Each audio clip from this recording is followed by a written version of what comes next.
Next is going to be the fireside chat and the Trust Playbook, building iconic brands and credibility in the age of AI-driven performance. But before we start this session, I would request the montage to be played.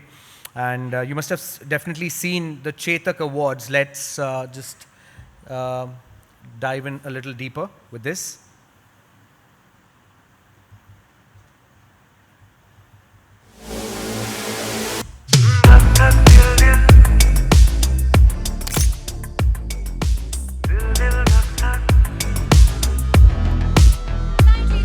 We celebrate, yes, best performances and the best films.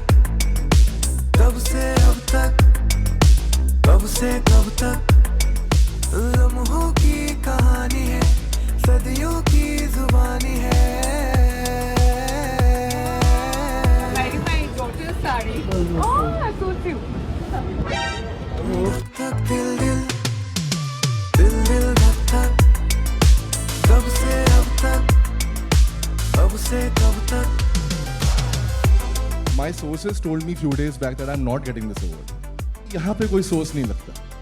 So thank you, Sri. I'd like to congratulate the entire team of Screen for actually recognizing this category. I think hair and makeup is extremely crucial in our movies. You know, it inspires us to do better. Well, that was really amazing. Well, moving on, may I please call upon stage Sanjay Sindhwani, Director, Indian Express Digital, and alongside we have Anushree Bhattacharya, Media and Marketing Professional. Please give them a big round of applause, ladies and gentlemen.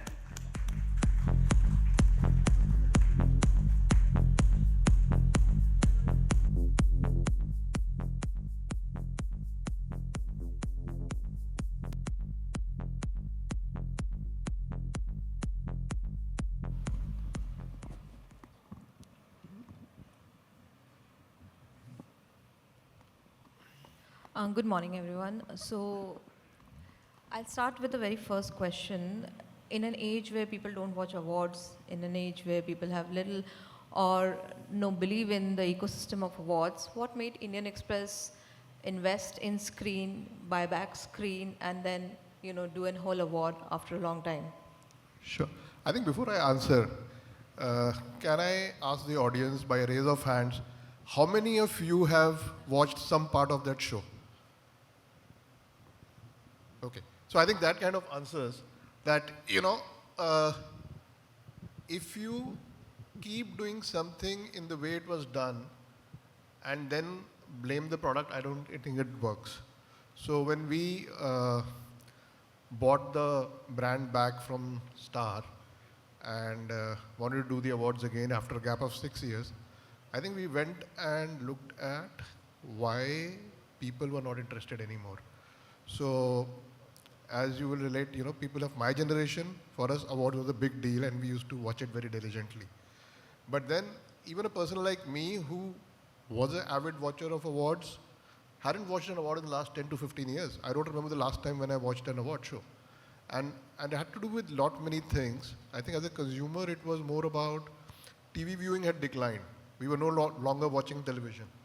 We were on the mobile screens most of the time, and we were, on connected TV, you were into OTT platforms. So I think the audience had moved while the program or the product did not. And that for us was like the biggest gap that we saw, and we saw it as an opportunity and said, okay, let's rethink the whole thing from scratch. So I think that was the biggest thing, that there was a belief that if you do it right, the audience will come back, because Bollywood still is the ABC of content, right? So Bollywood cricket is still the mantra on which content, people who understand content work on.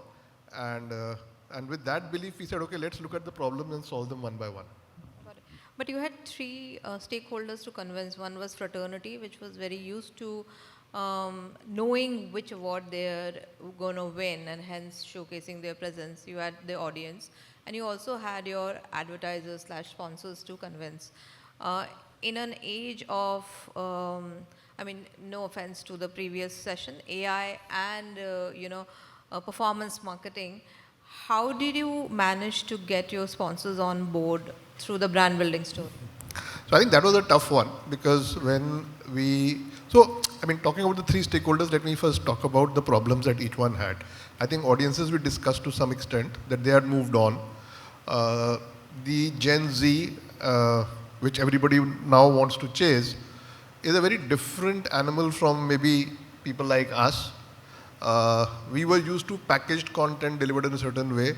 They are used to unfiltered, honest, transparent ecosystems. They don't care if it's not packaged too well, but honesty and showing it as is, I think, is very important. So we said, okay, let's start addressing the concerns of each of the three cohorts. The first was, I think, the film fraternity itself. And as you rightly said, awards had become kind of a trade-off in a way, and we wanted to bring the credibility back. So about 1.5 years back, we set up the Screen Academy, which was a not-for-profit. We onboarded 53 members from the film fraternity, from different walks of the film ecosystem, who we said are going to evaluate the awards. We engaged with Ms. Pia Jaikumar, who's a professor emeritus at the University of South California. She decided the structure of the awards, and each award category she defined what the hubris is going to be for the evaluation for these 53 members to vote on. These members voted. The data was compiled by Ernst & Young, and I think till about 2 hours ago, nobody knew about the awards, who's winning, who's not. And even 2 hours we had to do because we had to create the montages for the show to be displayed. And it was only released to 2 people in the event team. So that's how we maintained the secrecy, transparency, and the authenticity. So that brought the credibility back. We also took a very big decision where we said we will only announce the nominations. So nobody knew who's winning the awards till the very end. It was only on the stage when the envelope was opened, people got to know that they were winning. So that was the film fraternity part, and it took a lot of convincing. I'm not saying it was easy, but a lot of people in the film industry said that we are on the right track and somebody needs to do it. So I think that was very comforting for us. Then we come to the advertisers. Now for advertisers, it's again like, we said we are doing a lot of experiments. We'll do it live. We'll broadcast it on YouTube and OTT and Sony TV, simultaneously. We'll have multiple feeds running. We had a feed for the red carpet. We had a feed for the show. So we had multiple feeds running simultaneously. And we told them, look, we are trying to create it in a manner where episodes will get cut out. So our expectation was the live entire show will probably not do very well, because how many of us actually watch a 2-hour or a 3-hour program, nowadays? What we are used to, swiping films, short films, 1 minute, 2 minute, 3 minute, that is what the user behavior is. So we understood how the market had evolved over the last 20 years, but the content hadn't. And every aspect of it we tried to address through various innovations and interventions. And we were very clear that the most of the viewing is going to happen after the event. I don't know how many of the people are aware, but typically award shows, they happen, they are recorded, they are edited, and then they are released on television almost 2 to 3 weeks after they happen. So for us, the dilemma was in 3 weeks, the social media will have already killed the event. So why not kill it ourselves and stream it live? So it was a big decision because film events typically don't start on time, they don't end on time. And historically, when they are being done for television, it will last for maybe 8 to 9 hours because different people will come in at different hours. They will record their bits, which will all be stitched together like, a movie is being shot. So doing it live, expecting everybody will turn up on time, you are on the stage announcing a winner and probably he's still not started from his home. They were all the risks that were attendant with this kind of a decision. But we said, okay, if we have to change the game, then we have to kind of take the risks. And convincing the advertisers that those risks will pay off, I think that was the biggest challenge. We tried to project some matrices, which at least on paper made us look good and comparative. So Priya just mentioned some numbers on ROI, so we said, okay, these are the industry benchmarks, and let's project numbers which will at least give a ROI that matches the industry benchmarks. That's what we went to the sponsors with. And at the back of the mind, we kept marketing budgets to deliver those numbers, because if organically it didn't happen, the sponsors would want the ROI to get delivered. So we kept some marketing budgets as a backup call. Thankfully, we didn't have to use it. And the montage didn't play out in full, but it ends with 2 billion views. So that's the number we ended up achieving, while our promise to our sponsors were 280 million. So at 280 million, they were breaking even on industry standard benchmarks, and we delivered 2 billion. So would it be fair that you were not only chasing numbers, but also conversation with brands? So when I look at it from the angle that, okay, I have got the reach, but what is the value that I got in terms of a brand, in terms of conversation, in terms of reaching out to my audience? How did you ensure that was covered? Sure, yeah. So I think the two prominent brands that we were working with was Campa and Chetak. Both the brands wanted to reach out to the 18 to 35 audience as the core, and across platforms. Insta, we had about 73% of the people who fell in that bracket, and YouTube, almost 54% of the people who viewed the content fell into that bracket. So I think from that perspective, the choice of people who anchored the program between Alia, Zakir, and Saurabh and Sunil, I think they are very relevant to that age group. So that was where the choice of the people who we engaged with to perform mattered. Then we also kind of worked on the numbers in terms of, as I said, we measured the brand uplift after the engagement was over. And for both Chetak and Bajaj, we saw significant improvement. Chetak, being the lead sponsor, obviously saw higher, almost 2x of the uplift what Campa saw. So Campa was typically between aided and unaided between 6 to 8% uplift, while Chetak was between 12 to 16% on most fronts. So we kind of measured not only just the reach and the engagement, even on engagement, the engagement rate was upward of 3%. So people who were engaging with the content, commenting, liking, share, that was upward of 3%, which I believe from industry standards is pretty good. So I think on all parameters, whether it was the engagement, whether it was the audience profile, whether it was the cost per reach or cost per view. So cost per view, we were able to deliver at 10% of what the industry benchmarks are. And cost per reach was almost 1/4 of the industry benchmarks. So I think on all parameters from an ROI perspective, and last week I was going and presenting the numbers to Chetak, and they were very happy. And the good part was the brand lift study that we had done and that they had done. Both showed almost similar numbers. So, their own study validated the numbers that we had taken to them. And they were really happy with the outcomes of the campaign. And just to mention, like one of the things they mentioned, which according to them was probably a little problematic, they said out of every 3 people who mentioned the Chetak Screen Awards, one remembered it as a Star Screen Award, which was the old name of the product. And to which I said, it's a good thing, because after a gap of 6 years, if people still remember Star Screen, then imagine if you are associated with us for the next couple of years, people will continue to remember it for the next 10 years. And that's the power of branding events like this, which become cultural tentpole moments. Because then the branding and the association carry much beyond, what a typical performance campaign will give you, where the impact is over the day after the click is over.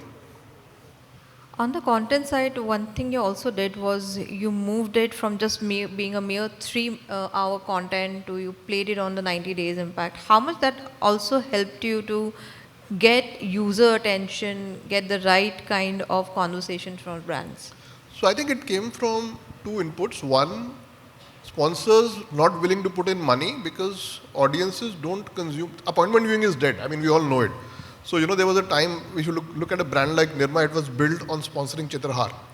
Because 30 years ago, all of us would sit in front of the idiot box to watch the Chitra. I remember, traveling 3 kilometers to my Masi's house because we didn't have a television to watch a Chitrahar almost every other Wednesday. That was the kind of appointment viewing people had grown up with. Today, it's a fragmented attention span. People keep moving between screens, between platforms. They watch for a few minutes at most. So in that kind of a scenario, asking somebody to put in crores of rupees on a 3-hour show, I think it's absolutely stupid. I will not do it. So our whole positioning to the sponsor was, this is not a 3-hour show. It's a 3-hour production that we are going to do. The show will continue for 90 days, about 4 weeks prior, which is the build-up, and which is also important because all of you here understand how algos work. You need to warm them up. They need to start seeing people engaging with your content. And the more people engage with your content and your keyword, the more the algo will pump it up. So the activity started 4 weeks prior. The event was where we generated the next lot of content. And then 2 months later, we continued to cut out that content, most of it on stage, but a lot of off stage as well, and kept releasing it. And the momentum kept building on top of it. The other innovative thing we did was we involved the creators, because creators are big influencers in today's market. And once we brought in the creators and they had their own perspective on every shot, everything that was taken, and then they kind of added another layer of warming up to the AI engine, I would say, which accelerated the uplift of the content. So that's how we played it. And just to tell you, like I mentioned, we had promised about 280 million views to our sponsors. And we were on the target in the 3rd week. We were on the target 1 week before the event actually took place. So that is what gave us confidence that what we are doing is right. And after the event, the numbers will obviously be better than this. But even we didn't anticipate that we'll end up doing about 2 billion plus impressions in the 3-month window that we had sold to sponsors. Interesting. AI has allowed everybody to create content, but I think at the end of the day, what we are saying, it's authenticity and trust that actually allows the content to live. In this case, would you say that this also played a very critical role in taking screens to the heart of audience? Yeah, I think that was very important because I think, like I said, Gen Z wants things to be honest. They don't want you to wrap it around and assume that, they're stupid. They're very smart guys. And if you give it to them as it is, they will take their own take on it.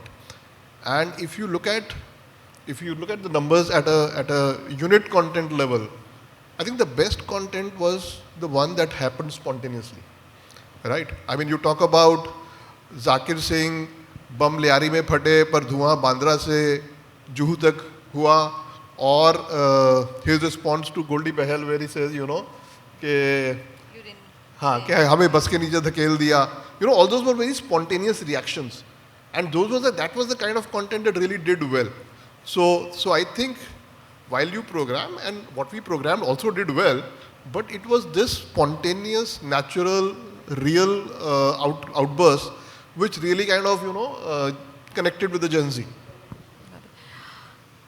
Is it now fair to assume that Chetak Screen Award brought back the idea of brand building in the minds of advertisers instead of just putting it on performance and driving leads? I think yes, and but it's still like, it's hard to beat the performance game because that's instantaneous value. As I said, when the Bajaj team told me that, some people still remembered Star Screen. For me, that was not a negative because that was a positive. That is what we are trying to tell people that, when you invest in a brand, people remember it even after your advertising is over, even after your spends are over. And I think that is the value that Star Screen created. That is the value that Chetak Screen will create for Chetak over a period of time, where people will remember Chetak Screen even though they stop spending money and stop sponsoring the brand. And it is not just about the recall, it is also about the uplift, it's also about the context. So just to give you a little idea, I keep mentioning the 2 billion number. I think 2 billion is very easy to create. As a news media organization, I can tell you, you have anything controversial, getting a 2 billion number is no problem. But creating 2 billion in a brand safe environment where most of the content sentiment is either positive or neutral, I think that was where we achieved something big. Because the awards were seen to be done in a fair, transparent manner. There was very little negativity around those. People agreed to disagree with us. A lot of people said, Dhurandhar won 14 awards and Homegrown, what is the name? Homebound. Homebound won the best movie. So a lot of people had views on that, and a lot of debates happened around that. But they were not acrimonious, vendetta-driven debates. They were positive debates in a positive sense. And I think that environment, creating that environment for brands was also equally important. That how do you keep the guardrails on the public commentary in control, which technically you cannot control. So what you can do is, if you are trustworthy and you are honest, I think the community itself follows those rules and guardrails on its own. Interesting. What we know, we have heard about some of the challenges that you have faced. What were the learnings? And if I have to also ask you, what is that you have, how do you envisage Chetak Screen Awards in the future?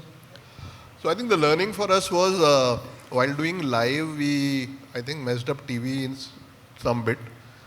We used the same feed on a live channel like YouTube and on television. I think television audience is still used to a packaged output, and we probably should have made it tighter and better. So I think next year we'll definitely work on it. I think the program should also be a little more tighter, because when people are watching live, people moving up and down the stage. There's some minor things, I think more technical than anything else. Broadly, I think we managed it well, and I think everybody supported us. So whether it's the sponsors, whether it's the film fraternity, I think a lot of support came in from all sides. People who are really well-wishers, who are passionate about Bollywood, they all supported us. And of course, we keep listening to the audiences. So I think the biggest learning is keep listening to the audiences, keep looking at the patterns, keep looking at how the behavioral changes are happening. Because we don't want to be caught in the trap that, okay, what we did last year is going to work next year.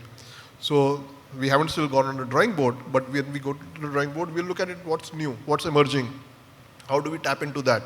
So I think all those things will happen. We have some time left. Anybody wants to ask any question? Anybody in the audience? We can take, say, 1 or 2 questions. Yeah, I think at the end.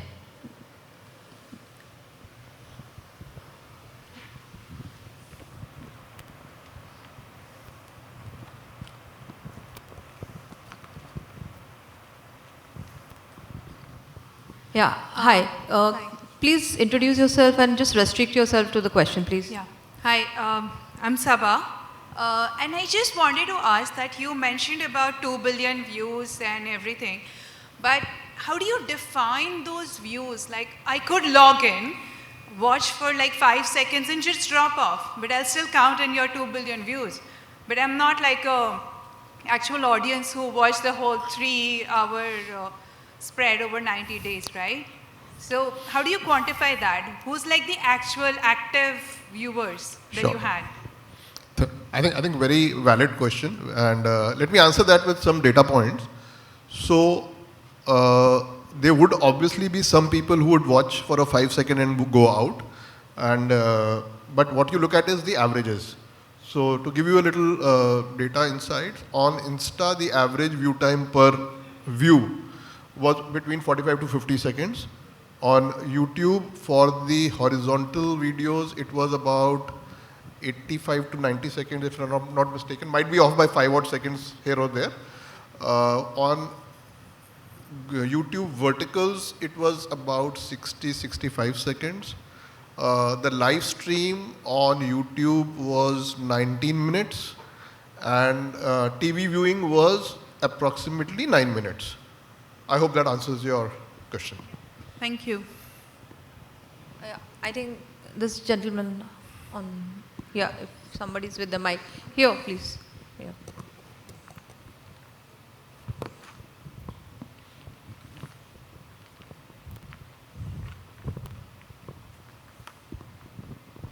Hello, my name is Jatin. I'm from Polycab.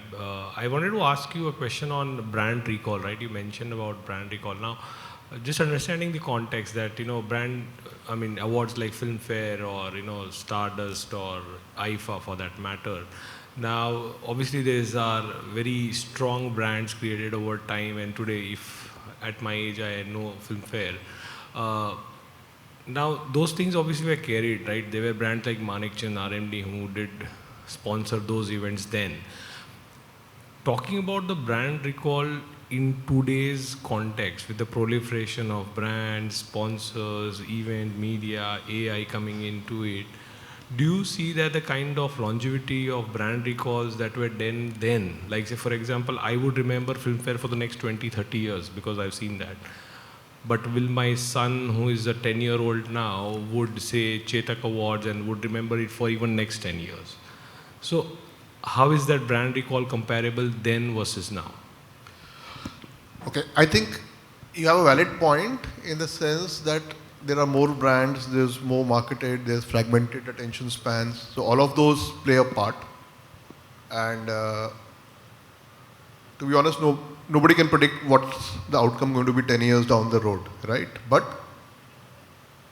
I think the number of brands who are also investing in branding today is much less because everybody is going the performance route. And I think there's a room full of marketers, and if you talk to marketers privately, they all say we want to spend more on branding. We know that's the right thing to do. But quarterly targets, monthly targets, and yearly targets force us in the opposite direction. I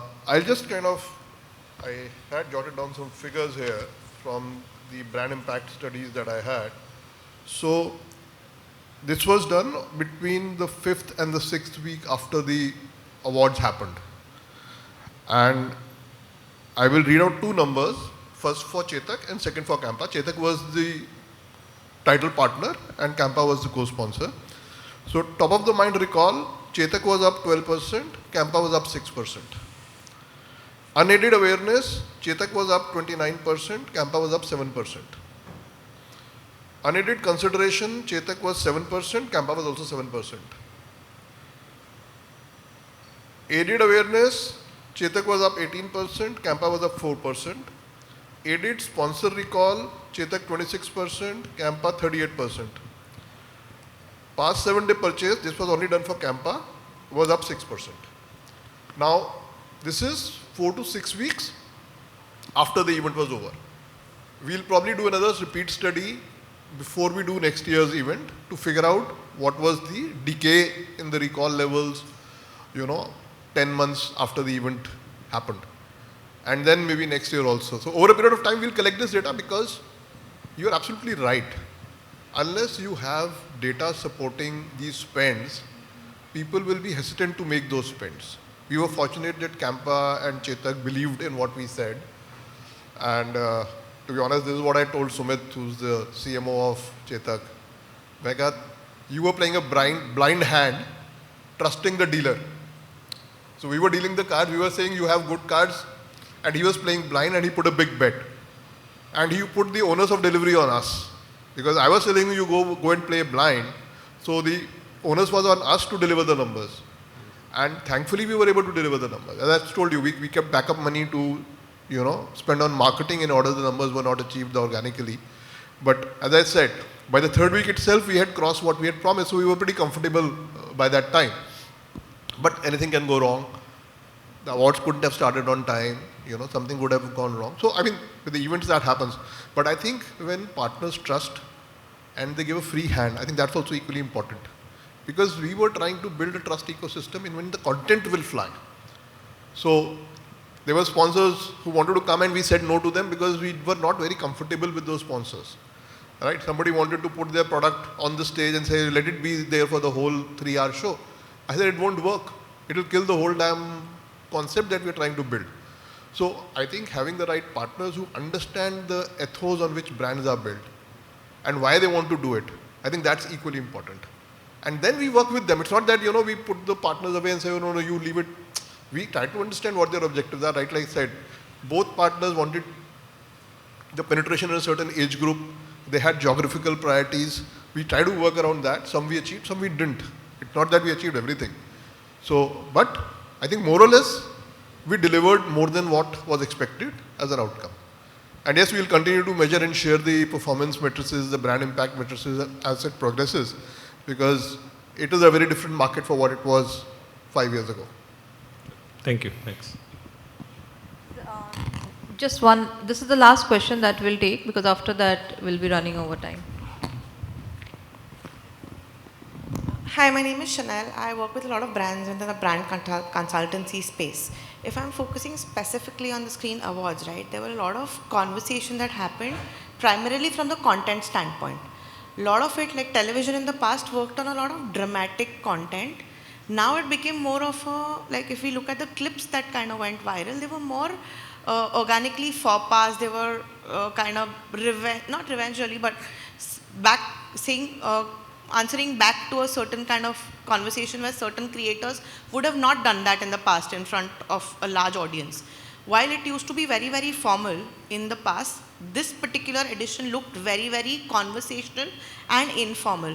When it comes to very, very formal brands that you're partnering with, there's a lot of gray area here. How do you sort of manage to convince the brands to be able to associate with something this dramatic at times? So I think the people you put on stage, you need to vet them fairly and squarely to understand, what is their operating range and how much are they likely to go beyond that. So I think for us, that was a very important criteria in deciding the people on the stage. And just to give you a little insight, so for us, there were 4 people who were like driving the whole show. It was, you had Sunil, right? He comes from a very television kind of a background, so he brings that television community in a big way. Then we had Zakir, very strong on YouTube and very strong Central India kind of a profile. Sunil is more North India kind of a profile. Then you had Alia, who's from Bollywood, right? And then we had Saurabh, who brought in the news ecosystem kind of an audience. So each one of those people brought in their own cohort of people. And if you look at all of them, they all operate in a narrow range. They don't go fly off their top and utter things which even Zakir, who's like, stand-up comedian, you look at his speeches, he's always maintained a very nice balance. In fact, we've done an adda with Zakir, and if you watch that, you will see why we chose Zakir over, somebody else who could have probably created a more controversial kind of a space, maybe taken us to a 3 billion. But like I said, we were very conscious that the conversations have to be brand safe. And being transparent, being open, being candid was a very integral part of that across all aspects. But it was choosing the award winners, doing the show, doing it live at a very big risk, right? Doing it live was a very big risk for a television thing, not for a YouTube. It doesn't make a difference on YouTube if I start 15 minutes late. But on television, you have a designated time when it has to stop and start. And that was the big risk for us. So we had a plan B, we had backup, we have all of it. But I think defining those guardrails was equally important, and not only saying you are credible, but proving it beyond doubt that you mean it. I think that's equally important. Thank you so much. We have run out of time, but thank you so much.